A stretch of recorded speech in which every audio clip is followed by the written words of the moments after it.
Justice Kirby, welcome back to Washington, D.C. All of us in this field of North Korean human rights are deeply grateful for your contributions to our good cause, not only for the UN COI, which is such a landmark accomplishment, also for your having continued to pursue freedom, justice, human rights for the people of North Korea. 10 years ago, the UN Commission of Inquiry found and thoroughly documented shocking human rights abuses and crimes against humanity. How does the situation in North Korea today compare to the situation in North Korea a decade ago? Keep in mind that I wasn't permitted then by the government of North Korea to enter their territory, and keep in mind that I haven't had any permission to go in, even though when our report was attacked I said, well, you kept us out, let us come in, and if we have made any mistakes they will be promptly corrected. But the invitation didn't come, and therefore I haven't been in. But there is quite a degree of information, not as much as one would hope for in a totalitarian society, that gives us a picture of what the situation is in North Korea. Most things are the same. A very small number of issues have been addressed, such as the rights of people with disabilities, but it's very small pickings. And some things have definitely got worse. New problems have arisen, such as cybercrime and the invasion of people's computer records, invasion of bank accounts. These are all new things that weren't part of our inquiry back in 2014. So I think the net diagnosis would be the conditions are still the same and nothing much has been done, and probably nothing will happen until there is a real change of attitude in governance in North Korea. The UN COI provided a set of recommendations. Of course, the ones that are always remembered are crimes against humanity being committed in North Korea as a very important finding. A very important recommendation was, of course, the referral to the ICC. But there are many other recommendations. What UN COI recommendations have been implemented, and what COI recommendations are still awaiting implementation, and what are the obstacles faced in the process of attempting to implement these recommendations? Overwhelmingly, the recommendations made in our report have not been implemented. The recommendations that have been implemented included a recommendation for North Korea to permit special rapporteurs of the special procedures of the United Nations to enter the country in order to inspect particular subjects. Special rapporteur on people with disabilities, for example. That was agreed to, and the special rapporteur on people with disabilities was permitted to go in because North Korea, like a number of other Asian societies, had really an approach of being ashamed of people with disabilities, and Pyongyang was such a glorious place in the revolutionary situation of North Korea that they were hostile to people with disabilities being seen on the streets. That apparently has improved, and they have engaged with that special rapporteur. They've also engaged with the Universal Periodic Review, which is the system that the Human Rights Council has put in place to make sure that every country will go through a process of scrutiny, subjected to interrogation by human rights bodies, and have to answer in a public forum what matters are concerning the outside world. In the case of North Korea, this is made more difficult by the fact that they don't have internally independent civil society organisations and human rights organisations that will be able to provide information and provide questioning and provide information for questioning by international and national civil society. But apart from those two rather small matters, neither the big tasks that we put before the international community through our report, which did include the suggestion that the report should be sent to the Security Council, which did happen by the resolution of the Security Council, but it requires, because North Korea is not itself a party to the Rome Treaty establishing the ICC, the International Criminal Court, it requires the approval of the Security Council to refer a matter into the ICC, and that hasn't happened. It hasn't happened because under the Charter of the United Nations, in order to have a substantive, as distinct from the procedural resolution adopted, you have to get the decision of the permanent 5 members. That's to say, Russia as successor to the Soviet Union, the United States, the United Kingdom, France, and China. And if one of them doesn't accede to the resolution fails. And that's called a veto. So that is still in place. It was designed just in the outskirts of Washington, and it is still the compromise that was set when the Charter was established. And it means that if any of the big powers oppose a matter going to the Security Council or being resolved by the Security Council, that's it. You can't override that veto.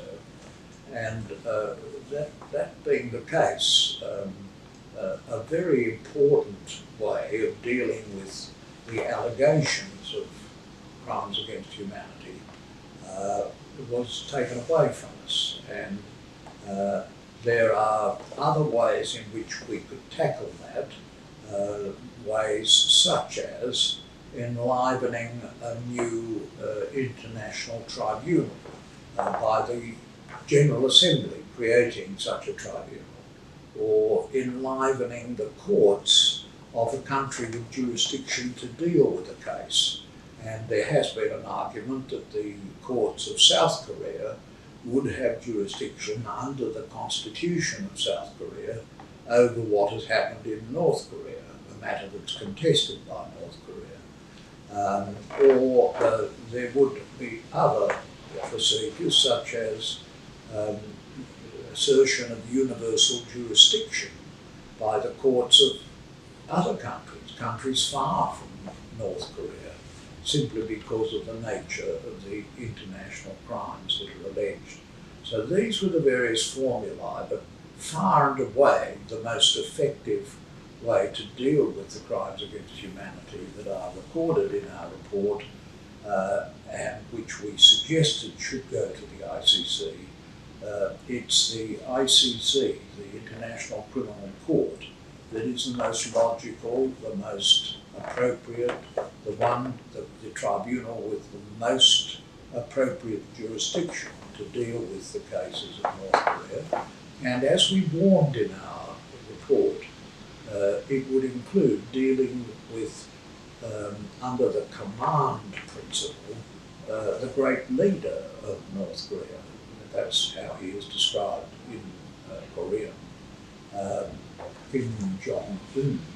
And that capacity to deal under the command principle says as you have the command of people who are allegedly committing crimes against humanity or other serious crimes against international law, if you dispute it, it has to be dealt with by the International Criminal Court, and you can be rendered liable as a person with command who has not used that command authority to prevent international crimes occurring. And so that's why the ICC is such an appropriate tribunal from a lawyer's point of view, to be the tribunal where this could be dealt with by an independent court, with independent prosecutors and with defence counsel appointed if necessary to protect the rights of the accused. But North Korea has refused, or perhaps more accurately, has simply not engaged with the requests or suggestions, and has refused by inaction to agree to the International Criminal Court having jurisdiction. The former UN Secretary General Ban Ki-moon, was very keen on the concept of a human rights upfront approach within the UN context. Of course, this meaning the political, humanitarian, and human rights arms of the UN working closely together, everybody being cognizant of human rights issues. Our organization, HRNK, has been at the forefront of promoting a human rights upfront approach to the North Korean conundrum, involving human rights, long-range ballistic missiles, and nuclear weapons. In other words, it's a little bit of a more liberal interpretation of the concept of a human rights upfront approach. If we are going to address North Korean nukes and missiles, human rights should also be part of the agenda. Human rights should also be part of the conversation. What are your thoughts on bringing the two sets of issues together? As I look back on the work we performed 10 years and a little bit more ago, I think there are some things that we could have done which we omitted to do, and one of them would have been to using the rights up front approach to give a fresh interpretation to the international crimes and all crimes against the international instruments of human rights, and in particular the Universal Declaration of Human Rights and the two covenants that have grown out of that. And we didn't really do that. We had our plate full with plenty of other more orthodox, more regular crimes of international character, universal crimes of importance and significance. Therefore, we didn't really expand the nature of the jurisdiction of a court such as the ICC as much as perhaps we should have at the time. But since that time, that's to say over the past 10 years, there has been a growing knowledge about the building by North Korea of a nuclear armory, which is now a significant threat to its neighbours and to the world. And there's therefore a greater awareness of the dangers that lie both for the people of North Korea and for people in the vicinity and not so close vicinity.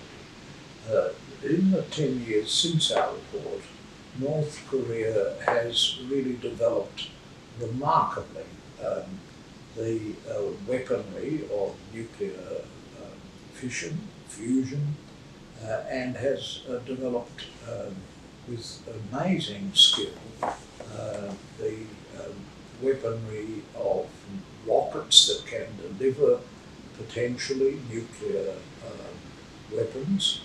And so all of this really adds to the urgency of giving attention to what are the truly large international problems that are presented by North Korea. And those problems are the problem of crimes against humanity and other international crimes, and the problem of the way in which the North Koreans have developed their society and hidden behind their isolation and behind their closed borders, shoot on sight rules that have made North Korea even more isolated today than it was. And this is therefore a challenge to us. How do we, in the international community, when we have a case of one of the, if not the most isolated countries in the world, where even the United Nations officials with authority are not permitted in, how can we get the evidence and get the information that would permit such issues to be addressed? And those issues today, I think, would include the issue of the use, threat of use, and weapons for use of nuclear and other serious warfare. And because so much money is needed to develop those weapons and to produce them, the result is that North Korea is really going ahead with starving, or certainly reducing the rations of its people. Food and famine and starvation were a very important aspect of the report of the Commission of Inquiry, and one of the most interesting chapters and one of the most gruesome chapters of the report is the chapter on food. It's about how North Korea has imposed terrible suffering on its people, partly because of its incompetent economy and method of distributing food, and partly simply because people from North Korea, workers from North Korea, are mobilised. They're mobilised in labour forces. The labour forces are often exported to overseas, sometimes are mobilised within North Korea to build weapons, and reports are now available that suggest that at the time of the Ukraine war between the Russian Federation and Ukraine, North Korea is supplementing the Russian supplies of weapons by weapons made in North Korea. And that is done by impoverishing and dragooning into labour force the people of North Korea and controlling them and preventing political dialogue as to whether that is something that should be permitted or should be done. If human rights were to be addressed together with the ballistic missiles, the nuclear weapons, the hard political security issues, would you be in favor of two separate channels? Or would you be in favor of bundling the two sets of issues together? Well, we found when our report went to the Security Council that this was itself unusual. There had only been one other case where a human rights situation went to the Security Council, and that concerned Myanmar, Burma. And the reason why the Security Council doesn't get into such issues is that they point out that they have a particular mandate and jurisdiction to examine security, and therefore that human rights tends to be a controversial and tends to be a highly emotional area of international operations and diplomacy, and therefore the Security Council, with either good or bad excuses, has tried to avoid them and avoid getting entangled in them.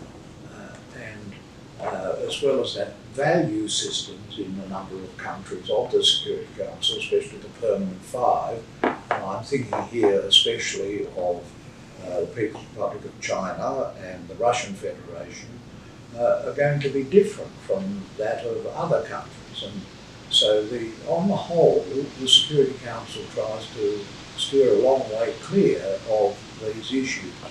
But it's difficult not to deal with them together, because part of the impoverishment of people in North Korea is because they are devoted to building weapons, and they are paid very low, if any, salaries, and they are working under very strict conditions, and therefore it's a situation which is dangerous within North Korea, but particularly dangerous to its neighbours and the people nearby, including the People's Republic of China and the Russian Federation.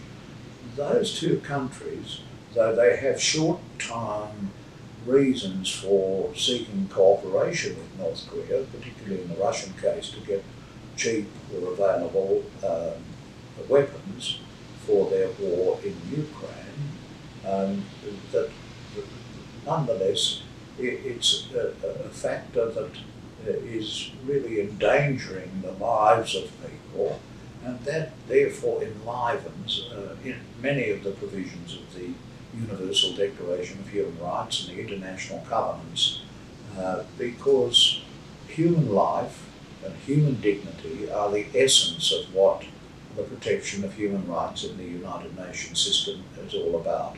And if you look at the Charter of the United Nations, as a lawyer is inclined to do, and you can see the fundamental principles in the opening preambular words of the United Nations Charter, and those opening words make it clear that peace and security, which is the foundation for the Security Council jurisdiction, is not even the first of the items in the opening words of the UN Charter for which the United Nations was established. Human rights, universal human rights, peace and security, and justice, and the attainment of equality of human lives is also there as a principle that must be safeguarded, and that's why it's a combined phenomenon. When I was a young boy, there was a very popular song called Love and Marriage. Love and marriage go together like a horse and carriage. You can't have one without the other.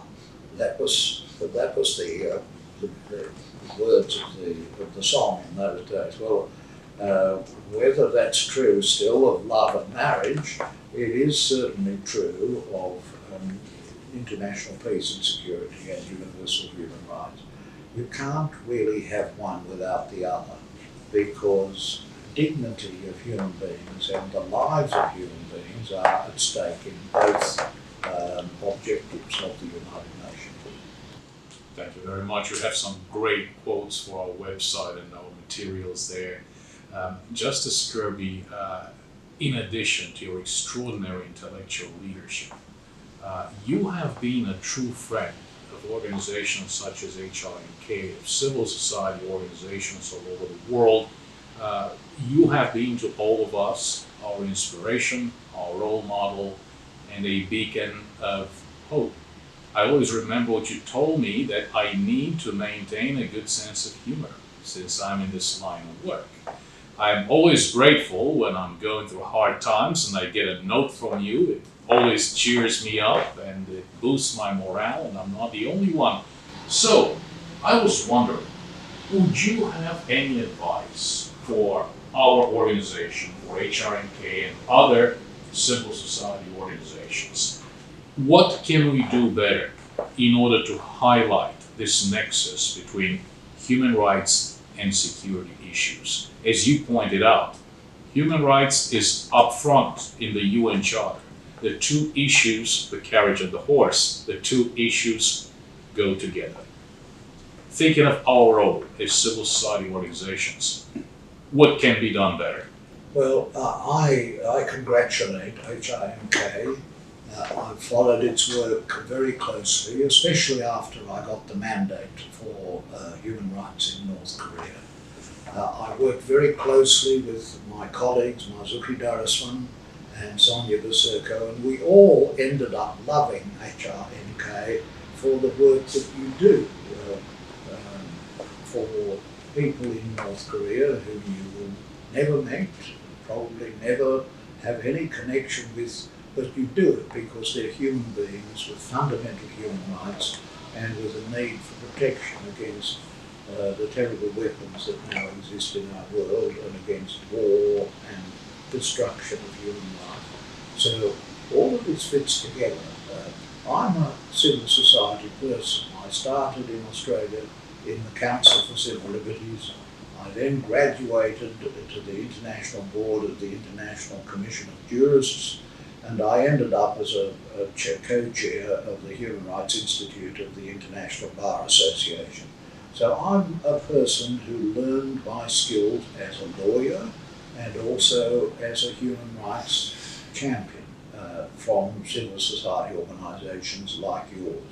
I congratulate HRNK, I congratulate its workers, I congratulate you, I congratulate everyone who gives support to it, including some of the leaders of the legal and other professions with whom I've had the pleasure of meeting today. And I look forward to more achievements and to the day when we can look back on our labours and say it was hard at the time and it didn't seem as though it was going to get anywhere, but in the end human rights will triumph, war will be controlled, because anything else is very dangerous to the survival of the human species. So we hope for rationality and for love and kindness, which are at the foundation of the international effort of human rights. Michael, thank you very much. Love and kindness, we will always remember. Thank you very much for honoring us with your visit, and thank you very much for taking the time to do this interview. I most decidedly look forward to staying in touch. And keep this by your bedside and read it every night until it is fully attained. I do, and you have seen the brochure that we produced based on the UN COI. Yes, I have, and in fact, I have it here, I think. We are in a little bit of a bind, funding-wise, but this will not last forever. It will soon be resolved. I have 3,000 copies ready to go out, ready to be distributed to UN member states, UN agencies, NGOs, the like-minded and the not-so-like-minded all over the world. But I do have the UN COI, well, I have to admit, not by my bedside, but on my desk at home. I do. Good, well, I'm glad of that. These are both very good, but this is a bit heavy going. This is detailed, but that's the guts of it, and that's what people need to know. I will have to talk to our board member and good friend, Dean Lee Jong-hun of Yonsei University, to see how we can find ways to distribute to learning institutions all over South Korea. And I know that your dream has always been to have copies of the UN COI report available at airports all over the world. And if necessary, in cartoon form.